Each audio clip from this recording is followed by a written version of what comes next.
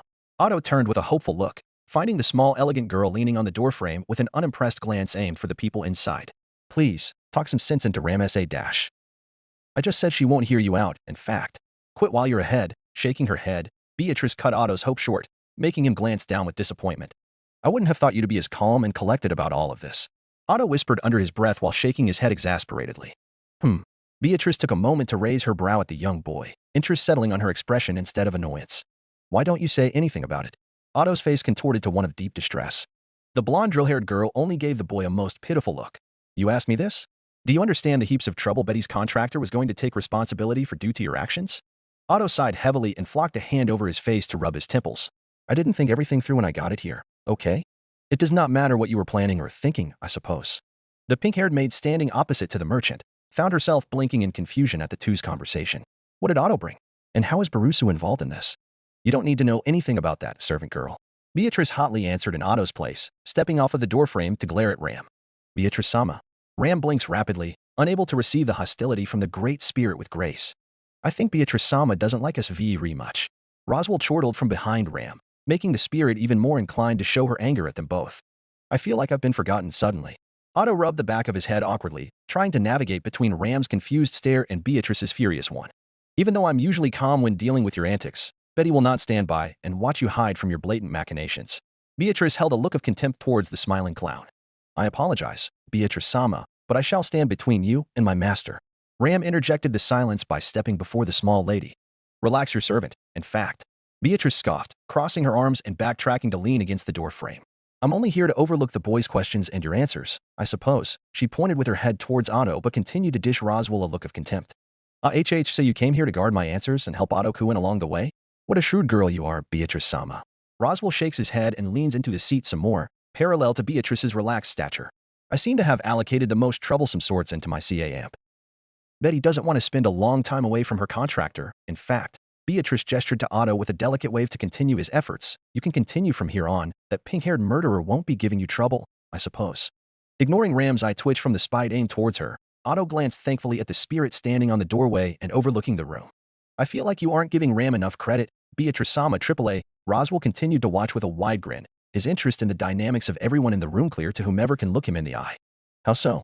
Beatrice snorts, not even glancing towards Ram or Otto. As if the conversation was only pertaining to the two eldest beings in the room, Roswell invoked further frustration from Beatrice by waving a hand in Ram's direction.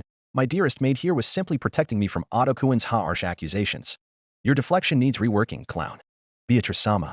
Ram sternly interrupts, forgive me for cutting in, but I do not understand how this turned to a conversation about me. The pink-haired maid looked extremely disturbed by the change. I would also like an explanation for what I've done to coerce such negativity from you, Great Spirit-sama. You.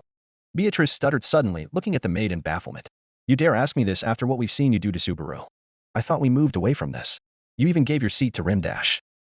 We didn't move from anything related to yours and your psychotic sister's crimes. In fact, Ram looked like she had the urge to step back once Beatrice's wrath fully showed on the little girl's face. Beatrice-sama. Otto tried to mitigate the situation by coming between the two girls with a nervous smile. Let's all calm down, Dash. Mercy kill, that's what everyone had called it. Beatrice's glare pierced Ram's soul more than the dead tone she spoke with. You cutting my contractor's throat with a wind blade where no I can see your crime. Ram visibly blanched at the memory, as if struck by an invisible hand across the cheek. The maid couldn't answer the spirit's anger with nothing but sadness. Hey now. Beatrice-sama, this is unwarranted. Otto tried to intervene, but the girl had no mercy. You think anyone has forgiven you or your sister for that? Beatrice badgered on. You really think what we saw is forgotten? Just because you're from the loop that turned out right and not the one where you sliced him apart, I suppose. I wonder if you were thinking of apologizing or making a snappy comeback that insults Subaru like you always do. In fact, Ram tried to say something, but her lips remained parted with no sound coming out. Just as I thought. In fact, Beatrice scoffs at Ram, stuttering, pure hatred in her eyes. You not only lack the self-respect to admit how wrong you were to kill a defenseless child just to save your sister's job, but you also have no shame in realizing that this cannot be forgiven by anyone in this theater. In fact, not even yourself. So stop acting like you have nothing to feel guilty about because you have plenty, I suppose. This is enough. Suddenly, Roswell was hunched, his face hidden from the three as he clenched fist on his knee. Beatrice and Otto looked towards one another with looks of disturbance while the pink-haired maid seemed to still aim her eyes towards the floor. Beatrice. Roswell sighed as his tone dropped. I do not need to watch you blame my maid for something that she is innocent of. Innocent. Beatrice spoke loudly in outrage. The eccentric lord didn't look so eccentric once he rose to meet the spirit's eyes with his own. Yes, she is innocent of the crimes of her other self. Just like you're innocent of your many failures to protect Natsuki Subaru-kun. Are you Dash? Do you know why Rams come here? Roswell asks Beatrice with honest curiosity. She came here to ask me the same questions you and Otto wanted me to answer. Glancing towards the downtrodden maid, Beatrice and Otto couldn't tell if the man's words were true or not. While the spirit that had been furious at the maid was seemingly torn by Roswell's words, the boy seemed to remember his voice. Ramsan? What were you doing here before I came in? The pink-haired girl refused to meet anyone's eyes. You would rather stare a hole in the ground than show us your tears of regret, I wonder? Beatrice snarked from the side, unable to hold her disgust for the girl. Ram decidedly moved along with Beatrice's words, keeping her hands folded and her head low as she walked out of the room, not giving a single person the chance to look at her with pity. You shouldn't have been this harsh, Beatrice-sama. Otto scolded Beatrice after watching Ram leave the room in disgrace. Haven't you seen her attitude towards all of this so far? She only keeps insulting Subaru with no ounce of regret for what she's done. In fact, she hasn't done anything, Otto affirms with a glare. She's been watching just like all of us, and you've seen how crushed and heartbroken Ramsan was. Dash. That was the blue-haired one, but Ram did not even offer an apology to him, unlike her sister. I cannot believe this. You would forgive Ram but still hold a grudge against Ramsan? Otto bellows in disbelief. Don't be so callous. In fact, Beatrice seethed with clenched tiny fists. I wouldn't forgive them for killing Subaru if the sun fell to protect them, I suppose. Otto sighed and steered his eyes away from the furious great spirit in the room. I wouldn't apologize for someone else's actions, but I'm sorry Ramsan was hurt, Roswell-sama. The eccentric man didn't acknowledge Otto's words with a reaction. Matter of fact, the man seemed more focused on Beatrice than the boy speaking to him. Ram asked me about the gospel as well. Otto and Beatrice snapped their attention to the man. He stared at Beatrice with a cold look. I'm not intimidated by you, in fact. She scoffs while swiping one of her blonde drills behind her shoulder. I wasn't meaning to, Beatrice-sama, but I would rather you not reject the idea that Ram is on your side in this. He spoke slowly, desperately. And why should I believe that, I wonder? Your gospel is something the maid has known about before any of us, has it not? She must have been there when you planned for Betty's contractor to be murdered. Dash. Let me end this all for you both right now then. Roswell snaps suddenly, making no move out of his seated position but glaring daggers at the spirit.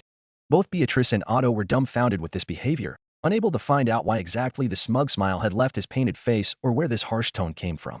Besides the fact that this is a conversation about something so integral to your agenda like this gospel, you have to be really attached to Ramsan for this reaction to be acceptable. Isn't it, Roswell-sama? Otto asks his Margrave with a look of curiosity. Roswell's mouth trembled into a small sad smile, finally steering to look at Otto with sincerity between his eyes.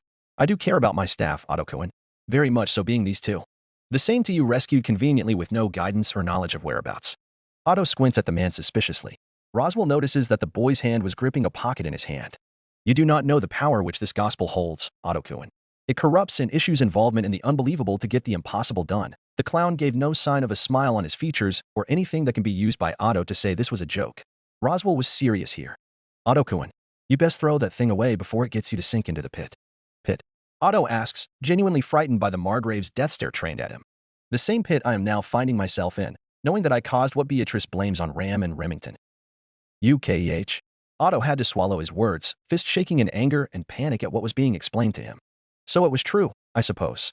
You've been coercing everything from behind the scenes, in fact. Beatrice spoke with a tone devoid of emotion. You killed Betty Subaru. Otto's glare turned to one full of rage that showed intense aspirations for what he wanted to do with the man in front of him. But Roswell only shook his head. I'm afraid my sin was far more despicable than that. Teacher's gospel had not written that Subaru Natsuki would die when he was using his special power. To me, he was always in control. What? Otto's face dropped from disbelief. Is that a joke, I suppose? Beatrice raged from Otto's side, now fully at the center of the room. You inept fool. Did you follow that thing based on a technicality that Subaru-san might be looping? Roswell's face didn't change as he emotionlessly explained. Teacher's gospel described someone with an ability to change his course for the future through the power of repeating a point of time. There wasn't a single other detail described about the way this power worked, the way the user looked or acted, just how I could get to him and manipulate his ability to achieve my goal. What? Otto stutters, you can't treat someone based on a few words from some book. It wasn't some book. Roswell cuts off, isn't some book, he repeats with an eye open for the pocket of Otto's coat. You won't ever understand that these actions and their consequences on Natsuki-kun are very crushing for me. Don't you even start. Otto shouts in outrage, catching up to what this explanation was leading and realizing what Beatrice had way earlier than him. You're the reason Natsuki-san has been dying since the start. Butchered, tortured, murdered, all you. Otto-kun. Don't start with me. Otto's hands found the clown-dressed man's collar and lifted Roswell's face towards his. Do you even know what will happen to this camp should this get out? You will be killed. Emilia loses all of her chances for the throne, and Natsuki's sacrifices would be for nothing. You've put us all in the worst position possible right now, and it's even worse that you did this knowingly, even based on vague details from some stupid book. It's not a stupid book. The Margrave gave Otto a simple glance from squinted multicolored eyes. It's a directional tool. I took it because it had the calling I desired. I made the choice to follow every word. I will do it again if I have to. You smug dash. Do you truly believe that you would have met with Natsuki Subaru without my direction from the Gospel's writings? Roswell strikes a question that stops both Otto and the onlooking Beatrice in their tracks. Have you any idea how much he would have still been suffering out there in the capital streets had my plans not brought him to us? He died in an alleyway on his first day here. It's impossible for me to state how disgusting you look right now, Roswell. Beatrice's poison-laced tone cut through the man being held by the collar. Otto can notice signs of grief in those haunted eyes. In fact, I think you are making excuses to forgive yourself more than for us to forgive you. Disgusting, I suppose. Otto's lips thinned, unable to do anything after what the spirit had said beside him. He only took one more look at those eyes of empty, emotionless void spaces before moving away from the Lord of Magic. I don't need to use my accent around you two. I'm being honest about how I feel and what I've done. Leave Ram out of it. Humph. Beatrice scoffs absent-mindedly, looking at Otto. He's been telling the truth, I suppose. One like him wouldn't break his habit of torturing himself for a simple lie. You can go and think about this now. Wah. But we need a plan to cover all of this. We need something that can make us punish him for what he's done and help Natsuki SA dash. Nothing we do now will be worth it before the next viewing begins, I suppose. Beatrice cuts Otto off with anger in her eyes. You're going to go and keep that burnt thing away from any of us and start thinking about a plan to keep Betty Subaru happy once he returns, I suppose. What about him? Otto points at Roswell with a ludicrous expression. Leave him to me. What? Leave him to me, I suppose. Beatrice affirmed without hesitation, staring the boy in the eye as she stepped between him and Roswell. Otto was about to protest with his own argument, but then someone slid down the hallway of the theater and clutched the doorframe to balance themselves from falling over. Otto, Beatrice-sama. Garf-san's really angry. Petra shouted urgently with a look of pure fright overcoming the innocence one with her eyes should have, which forced Otto's legs to move unconsciously. Tell me where. Otto gave Roswell a silent glance before turning and running behind Petra. Out of the room, leaving both estranged long-time acquaintances to their own devices. Beatrice dash. Silence. The short girl ordered with no remorse for the hurt he showed. I do not care what you or those maids have done to my contractor anymore. I only care that you get punished for each and every single instance of pain he's put under. Beatrice's words seemed to cut through Roswell's strong shield with a glare of hatred to complete her package of causing hurt for the man. Your teacher was my mother. Beatrice spoke emotionlessly. You always seemed to worship her to an extent even she was uncomfortable with. But to go this far down on a technicality. Didn't you waste an eternity waiting for a technicality, Beatrice? The difference between you and me is that I was lied to. What I was waiting for never existed. Her butterflies ever looked so darkened to Roswell. Why are you telling me this? My teacher wouldn't have lied to me if she didn't know herself. She must have been unaware of the consequences of her words, and I was to make these choices myself whether it was worth the cost or not. You're just making excuses for a liar, in fact. Beatrice shook her head, unable to watch as Roswell's body trembled in place. Seemingly the man was ripping himself apart over her words. She lied to you. You've already accepted it and took the guilt. Now admit it about her, I suppose. He held his head with his shaking hands, unable to look at anything except the darkness of his eyelids. Pathetic. She spat one more time, giving her old friend a glare of disgust and pity before walking out of the room.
What the hell is going on here?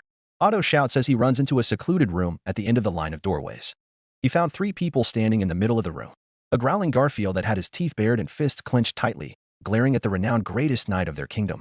Julius stood opposite to Garfield with a simple glare of indifference on his expression to meet the blonde tiger's fury. But Otto's focus was pulled to the purple-haired man's bleeding nose that stood out amongst the handsome knight's features. Between the two men was Frederica, the maid in charge of mentoring Petra and Garfield's eldest sister. She stood with her arms extended on each of the men's chests to separate them. Garf. Otto shouts to gain the bull-headed blonde's eyes, but it was for naught. Come and get what you gave my captain. Mine amazin'. Selfs is more than happy to pay you back. Garfield. Hold on. Frederica shouts and pushes her brother harder, frightened by the fury of the beast inside of him. Contain yourself. This is no sight for your family and friends to see. Julius admonished through blood-soaked lips, looking like he didn't care about his injured nose the least bit. Done tell me T contain shit. You're the one that treated my captain T, a world, F hurt just because he brought up your daddy's name. And I'm telling you, Julius grits his teeth, Natsuki Subaru deserved what he sought. If you wish to duel for his words, then I advise you to pick a better arena than my room dash. We're going, now ya SONOVA dash. Garfield. Frederica screams as her brother furiously pushes her out of the way and all but leaps towards the straight-postured knight, until a swift fist collided with his jaw from the side, tripping him. I said calm down. Otto shouts as his friend falls to the side. Oi.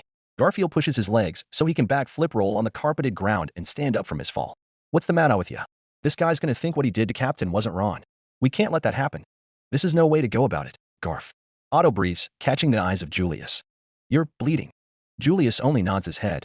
It seems the warden's ability to stop us from being injured doesn't reach these rooms. Or he's growing weaker. Otto surprises Julius by affirming a thought in both of their heads, seeing a weakness in this entity's armor. I don't think that's what you should be focused on right now. Petra's angry voice cut the two's thoughts immediately with how icy it was. The adorable little flower seemed too inflamed to care about her manners as she pointed at Julius with a fury to behold in her light blue eyes. You hurt Subaru. You must apologize. Before anyone else could intervene, she turned her glare towards Garfield, looking more pissed off than he was. And you need to stop trying to kill him. Garfield growled in distaste. Why's the girly? Huh? Because he won't get the chance to apologize if you beat him. Petra shouts on top of Garfield's booming voice. Even if he showed how impressed he was with Petra's courage to stand up for him, Julius still clicked his teeth disdainfully. I can take care of myself, I assure all of you. The knight looked beyond annoyed as he began wiping his bloodied nose with a handkerchief. Now please, may you leave me to my devices so I can prepare for my next viewing session? Wait. What? Otto now seemed to pull his attention fully on Julius. What are they talking about? Isn't it obvious? The knight scoffs while pushing back his gleaming violet hair. He came here to push an apology out of me while the other two demanded I explain my actions to them. Otto's eyes moved towards Frederica in surprise. Oh, I'm sorry, Otto-san. I was just making sure to stop my brother and Petra-chan from doing anything rash. Which I failed to do, as you can see. Frederica said, disappointed with herself. He must explain himself. Petra took the reins of the conversation with anger in her stride forward to stand before the knight and Otto. If Subaru had done so much harm to the knight's honor, then why do they feel the need to cheer on when he was brutally beaten like that? He was almost dead. Where's the honor in something so shameless, and why did none of you bring it up when we all watched it on that window? Faced with the rage and despair of the little girl, Frederica and Otto gave small frowns but remained silent to her issues. This right. Garfield exploded a sigh as he stretched in place, nodding his head towards Petra in approval. She's on point. I need you to step aside as I can teach him a lesson. Ah. Otto glanced between Garfield and Petra, his eyes widening with revelation. You haven't told anyone about what your reasons were yet, have you, Julius-san? My reasons? Pardon. Julius came out of his silence with a curious look painting his face. His nose now cleaned as best as can be with little red droplets covering his uniform's front and the carpet. Otto's statement grabbed not just Julius' attention, but also the other three in the room around him. You guys didn't seem to notice what most of the royal candidates as well as the other knights have from the moment the fight started. Otto glanced at the confused trio of Garfield, Petra, and Frederica with a small smile. Julius-san didn't beat down Natsuki-san to avenge some knightly code that was disrespected. Are you hitting your head on them chairs out there? Garfield growls and points at the knight who's been driving his anger up ever since he touched Subaru. He said T himself when the duel started. You can see he enjoyed it. Petra nodded along with Garfield, while Frederica looked between the two men with reluctance. Listen to me, Garf. Otto urges, his hands crossed and staring seriously into Garfield's eyes, hoping to appease the rational part of the tiger demi-human. I want you to remember very carefully. What is the crowd's reaction to this duel? They were cheering this bastard on. No. Otto shakes his head, surprising the trio along with Julius. The crowds were cheering for the first hit that touched Natsuki-san. The rest of the duel was filled with groans and complete disgust towards Julius-san. Otto looks the knight in the eye as he says this, making the handsome man pull his guard up and glare right back at him. That's true. Petra nods her head and calms her stature as she begins to think back. Frederica shows Otto that he'd grabbed her interest long before he brought up this point. He was happy that Garfield seemed to be thinking about it as well, so he continued. I know you must be wondering what was going on then. Why would they not cheer Julius-san on when the fight was clearly a favor to all of them? Then why did you beat him so damn hard? Are you telling me none of them damn knights cared about their names and you just did that fair shits? Garfield points his question towards the man at the center of the conversation, but Julius never answers the boy, reserving to glare at Garfield instead. Otto took this as a sign for him to start finishing this situation calmly. Garf, everyone else on the outside already realized what was truly happening before us. Hell, some of them might have realized it long after Natsuki-san's ugly fight with Emilia-sama. But the gist of what Julius-san was doing was to help Natsuki-san, not to protect the dignity of a title. How the hell does this help, Dash?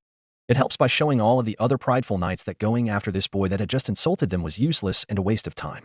Frederica stepped in with realization painting her face, explaining to her brother hurriedly. Julius-sama ruined his own reputation to show those who wanted Subaru-sama's head that it wasn't dignifying. Garfield's eyes widened towards his sister, freezing in place. The blonde seemed to quiver for a moment as realization hit him as well. TCK. Garfield glared at Julius, who was happy to glare back. You touch my captain again, I promise T, complete the nose work. You hear me? Loud and clear. Now please leave this space. I wish to ask for new clothing and change. Julius nods his head with disinterest at the unapologetic tiger. Fine. Garfield looked like he wanted to ask something, but his anger didn't seem to allow him as he stomped out of the room. Frederica lets out a breath of relief she didn't know she was holding as soon as her brother's back disappeared. Thank you so much, Otto-san. This was a frightening situation. She bowed her head to the young man, making him blush and stutter out at "You're welcome," while shaking his hand frantically. I apologize for my brother's behavior, Julius-sama. She hurried to courtly make peace with the man her brother had just punched. The knight gave her a graceful bow of his own and spoke melancholy but respectfully. It was understandable. Nothing that happened here was a surprise to me, so worry not. I know your brother's a good friend of Natsuki Subaru. This is just an expected consequence of what I had done. Julius straightened his back and let Frederica have her moment of relief. Did you really do that to help Subaru? Petra spoke from the side of Otto, looking up at the knight with an unreadable expression. I merely did what myself desired at the time. That's no answer. Petra-chan, that is enough. Frederica reprimanded from the side, narrowing her eyes at the little girl, but Otto noticed that the village girl's eyes were beginning to hollow with dullness. That's not an answer, though. Petra suddenly raises her voice and steps 1 foot forward to Julius, looking at him with something akin to desperation. I don't care why you tried to help. I just need to know if you were trying to help him or not. Julius stares at her with a thin-lipped, wide-eyed expression. Please. She had tears in her eyes now. The greatest knight found himself weakened by the stare. I wanted to save his life. That's all. While Otto was narrowing his eyes at the answer he gave, Petra seemed to have the opposite reaction as hers went wider than they were and a horrified look overcame her. So, there was real danger to Subaru's life. Petra's voice broke. You thought that these knights would kill him just because of what he declared in the throne room? Not all of them were like that. Julius could only meet the floor with his gaze for some reason. The knights of our kingdom would hurt someone for saying he was one of them. Petra muttered dryly, looking at the wall of the room with disbelief. There was more to it than that. Julius tried to make the girl see it from a knight's perspective on that day, but Petra's crushed hope seemed long lost. It was a hit to his knightly pride. A child had just lost faith in their order, and she was walking out of the room to be with herself and think of the disenchantment. Let her be, Frederica-sama. Otto gave Petra a look of understanding as she exited the room. She needs time. Frederica could only nod. I hope so. That girl's been subject to a lot of unpleasantness these past few days. It's okay. Otto smiles at the worried woman. No matter how much time passes in here, we will be with each other. Help is a footstep away from every side. Emerald eyes seemed to shine hopefully because of the words that left his mouth. Noticing the strange smile on Frederica's face, Otto could only flinch nervously and look away. Thank you for being here, Otto-sama. Frederica giggled and gave a short bow for both, the blushing Otto and the knight standing with a baffled look on his face. I apologize once again, Julius-sama. Thank you for your manners. I must be excused to make sure my brother isn't causing any more trouble somewhere else. With that, Frederica left the room with a bright smile. Otto sighed as his eyes trailed her until all flocks of her golden hair disappeared from the doorway. Are you going to speak to me about my answer to the little girl or not? Julius cuts Otto's dream state with impatience. Yeah, I don't have much to say really. Otto sighed for the second time and moved his eyes from the spot that caused his heart to flutter to Julius where his disappointment showed. Well, get on with it because I need to change before we get called by the warden. Otto stayed silent, looking at Julius' eyes with unreadable thoughts going through him. You were saving Natsuki-san. That's all you wished for on that day. Julius narrowed his eyes. I mean, Otto nervously moved his hand behind his head. Can you not see how unreal this answer seems? After what Natsuki-san told me about you, I can firmly tell that's not how you feel now. Neither do I believe that this is what you wanted during the fight either. What are you blabbering about? Julius asks, already done with this. Otto gives a short smile. I know that you wish to be friends with someone who dared to do what they did before the kingdom's strongest men and women without breaking a sweat. The knight eyed him with expression of annoyance. Oh. And of course to protect your master's honor. Of course. Otto rubs the back of his head with an uneasy smile.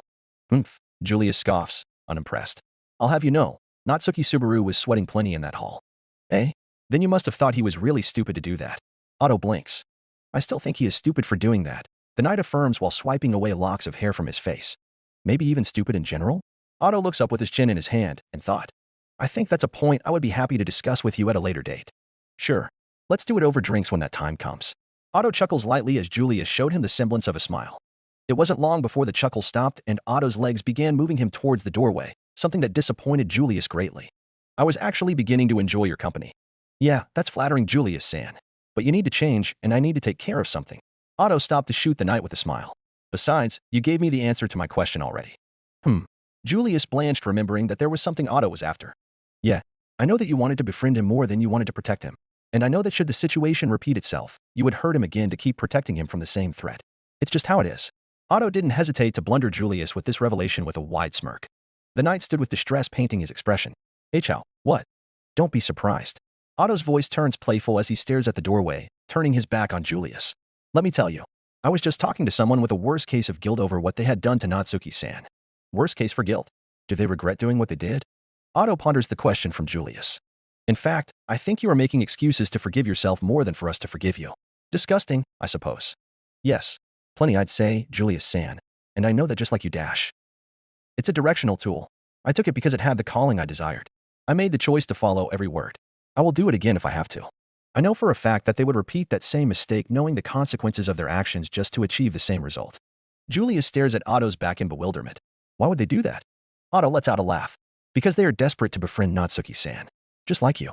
He repeats more clearly every time, emphasizing what Julius is refusing to accept. Why are you telling me this then? The skittish merchant shrugged. I think I wanted to show myself that he's not really that bad after all. With all the terrible things he's done. He speaks just like you about Natsuki-san. So, you think whomever it is can be forgiven for their crimes and turn a new page? Julius sounded peeved when asking this question, unable to look at Otto any more than the wall to his room. All he received was a chuckle from Otto. Who knows? I don't. You don't either. Julius blinked obstinately at this answer. All I know is that. Otto calculated his words in a pause before starting to walk out of the room. Natsuki-san seems to care about the both of you enough to keep you close even after all that you've done to him. So maybe it's time you start forgiving yourself, Julius-san. With that, he left Julius to his own thoughts. The greatest knight remained staring at the doorway with an expression of shock expressed on his face.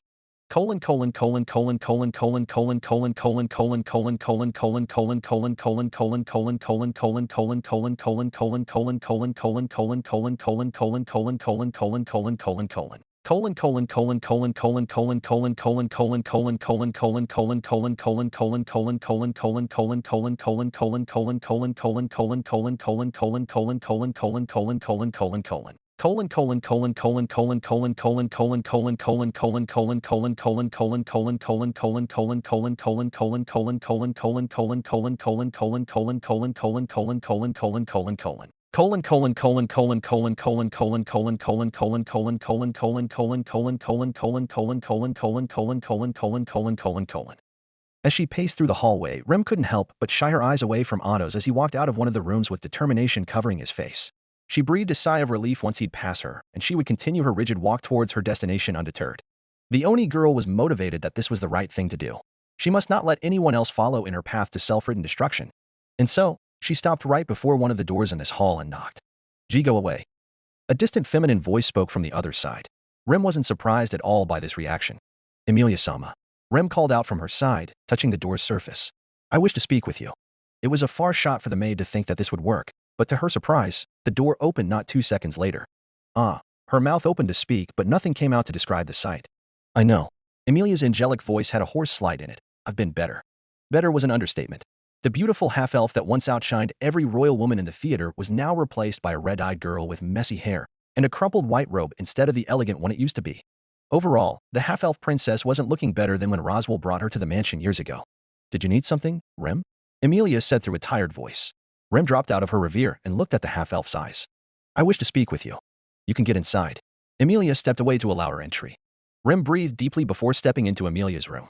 She took a quick look around, finding a messy bed with a few extra cups of whatever beverage Emilia wished for during her time here. You ran straight to here as soon as the vision started, Emilia-sama. I couldn't quite catch what you thought about all of it. Rem began talking immediately as she and Emilia took the seats on the opposite ends of a table that was in the room. Why would you need to know my thoughts on it? My cowardly reaction is enough, isn't it? Emilia answered dryly while staring at an empty cup. Rem shook her head. With all due respect, Emilia-sama. But I don't think you crying here is going to help anyone. I don't care about helping anyone. Emilia mutters, darkly glaring holes into her mug. It seems your situation is worse than I thought, Emilia-sama. My situation? Emilia's eyes moved to look at Rem. Her expression became unreadable, but it didn't deter the maid from speaking her mind. You shouldn't feel guilty for your fight with Subaru-kun. Rem was positive. She had a small smile to offer the princess an olive branch that could untie the both of them together. But the more she waited for a reaction or an answer, the more uneasy Rem began to feel. Emilia was staring at her sharply, with no blinks or even tugs on her lips. The half-elf was just frozen there, staring at Rem expressionlessly. Is this? Finally she spoke, but the icy tone covering the angel's voice made the Oni all the more uncomfortable. Is this what you told yourself? When you saw yourself torturing Subaru? Rem's heart dropped like a rock into her stomach. Emilia stared at her emptily, merciless as she held her cup. You seem to think my situation is the same as yours. Emilia continued, expressionless, emotionless. They are not. I didn't kill him or torture him. Her voice showed signs of anger there. I was much worse. I was the one who used his pain for my own selfish desire to be coddled. Rem's breath was taken away the moment the memory of her nightmarish deeds against her beloved played within her head. But something within Emilia's words forced her to pause her semi-panic attack. Coddle. Remington. Emilia stared at her cup with a small frown. Subaru said he loves you the same way he loved me. Rem's chest fluttered with life again. No matter how many times people tell her this, she wouldn't believe it's true. It was a nice thought, however. Emilia continued. He said he loved you, even after what you've done to him. He loves you. Her voice cracked, and her grip on the cup became unstable. Although Rem's own chest was hurting from the way Emilia kept referencing the crimes she'd done, the maid couldn't handle seeing any more of the half-elf's pain. Do you mean that? Subaru-kun won't forgive you like he did to me. Emilia shook her head. I mean that I don't want him to. What? Rem and Emilia stared at each other with bewilderment and conviction, staring off on each side of the table. I'm not going to forget my own faults that caused Subaru his pain, Remington. I know what I was thinking back then, and I know how much I used him for myself. I don't deserve him. Emilia's small confession was said in the most determined voice Rem had heard from the naive girl that used to walk alone in the mansion halls. What are you talking about? Rem found herself seething in place, unable to control her bottled emotions as she recalled every word Emilia just said. Do you think that I've forgotten my own deeds against Subaru-kun? Rem shouts at the half-elf, who stared at her blankly. I have not. Rem shouts again, standing up and slamming a hand on the table. I won't ever forget that hellish loop, even if this warden took them away again. The maid was babbling on, her eyes and expression furious and determined. It doesn't matter. Emilia whispered sadly, pitifully. What? Rem demanded, standing over Emilia with a glare. The half-elf looked to the side with a defeated expression. I can't forgive myself like you did. Rem blanched at the audacity of Emilia's words. I can't see myself beside him after what I've done. You, on the other hand, you love him enough to not care about what you've done to him. What the hell is your problem? Rem's voice was louder than a thunderstorm. She glared daggers into Emilia like she was the source of everything she hated in the world. I'm just telling the truth. Emilia pitifully let go of her cup to fold her hands on her lap. The only time I ever helped him was when he slept on my lap, and even that caused him to get attached to me and get beaten by Julius. He can't ever be with me. Get over yourself. Rem firmly spoke from above, causing Emilia to look up at the standing maid in surprise. What? You are pathetic. Get over yourself. Rem repeats without mercy. Long gone was the polite, timid maiden that was crushed by guilt and horror from Subaru's loops. Now, Emilia was faced with an extremely annoyed Oni. Your pity party won't save you from the fact that Subaru-kun won't ever choose Rem over you. I can stomp on it whenever I want because I've already seen him choose you. Emilia's eyes widened at these words, spoken from an infuriated Rem. I have not forgotten anything I've done. Every single one of his screams is stuck in my head like a needle. You will never know how that feels like, because you haven't tortured him. Emilia flinched on herself as Rem began shedding tears. Why you? He chose you. Rem sobbed as her emotions took control over her. And here you are, throwing it all away because you would rather hide than face the fact that there's some work to do. You would rather blame yourself and close every door by making it impossible to see yourself in a redeeming light. You couldn't even see that Subaru-kun had his own problems and faults. That's why the fight at the castle happened. Not because you've helped him. The Oni managed to stop her tears and wipe away the ones that fell down her cheek, glaring at Emily with disappointment and hurt in her blue eyes. Subaru-kun needs you to hold him up and kick him down when he shows some of his ugly sides. That is his nature. Rem's seen it. Rem loves him for it. I cherish him with all my heart and won't ever forgive myself for what I've done. You once told me that Subaru needed me. That's why I should forgive myself for his torture. The maid's voice trembled. And if you can't stand by the same words you told me in the past viewing sessions, then please do not comfort me ever again, Emilia-sama. Rem stepped away from the chairs and walked towards the door, uncaring for the half-elf princess. It's clear that you haven't forgiven me.